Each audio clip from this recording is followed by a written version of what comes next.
All right, 10 minutes. Let's see what we can do with it.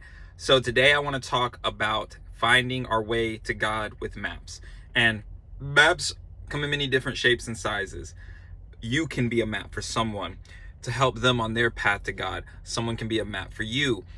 The Bible can be a map. Bible study, church, etc. It can go on and on. There's so many different ways to have maps help you find your way to God, right?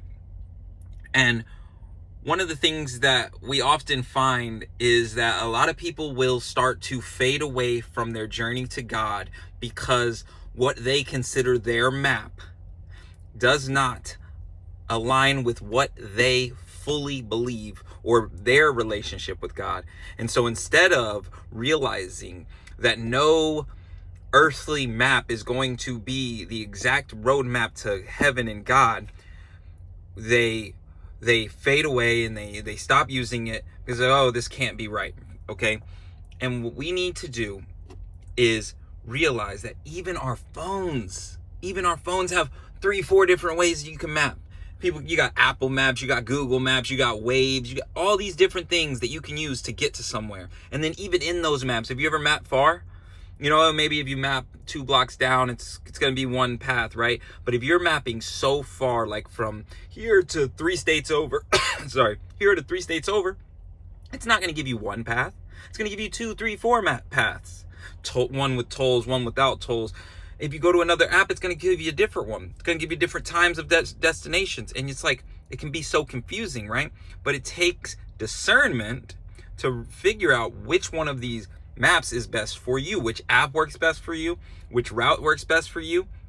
And then it also takes discernment to say, okay, let me use majority of this map to get to where I need to go, but some of it I already know, or some of it I'm going to veer off because, I think that there's probably traffic at that point, usually around 5, and I'll probably get there around 5. So I'm going to go this way, even though the map is telling me one thing.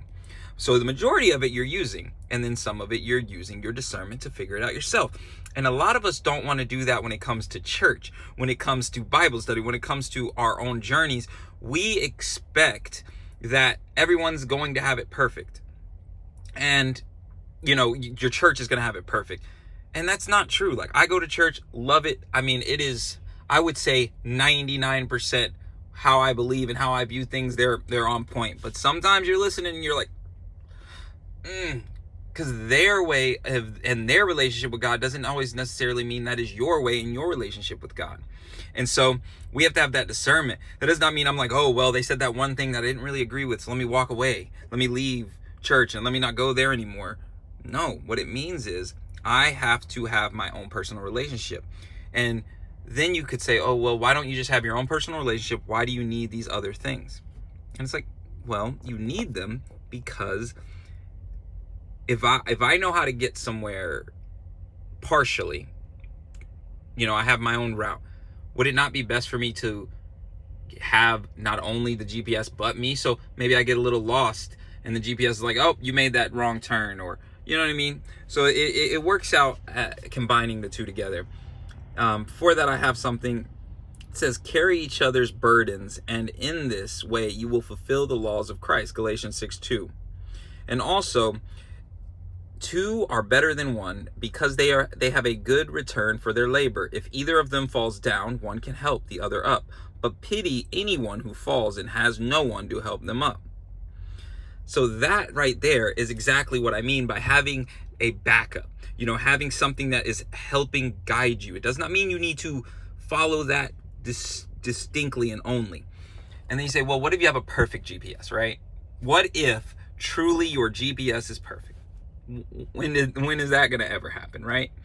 And even if it does, even if you have a perfect GPS, your church is so amazing and you're just following it and it just keeps you in line, and you never study on your own, and you never look into the Bible on your own, and you never, dive in, because churches get you. That's all I need. Okay, well, what happens when church is closed on Sunday? What happens when your GPS loses signal? What happens when you do not have the ability to use it? Now you are on your own.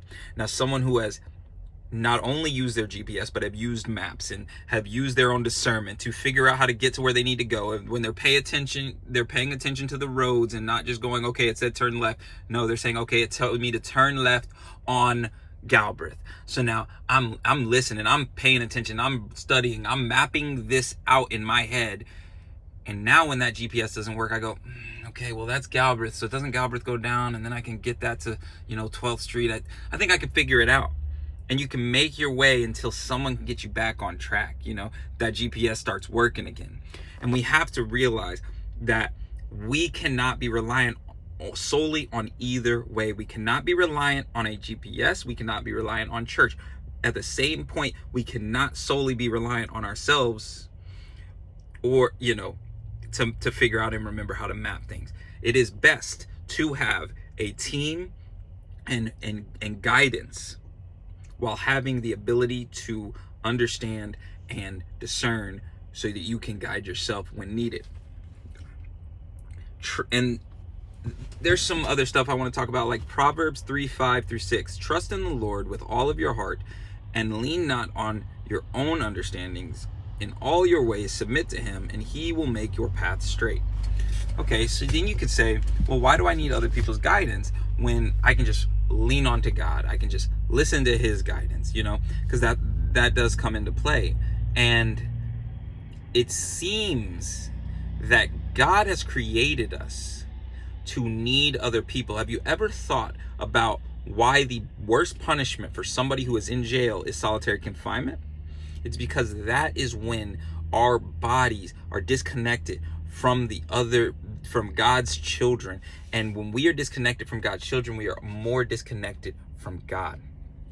So while you can always focus on the path and follow his word, you must make sure that you are engaging in and around the people and his children.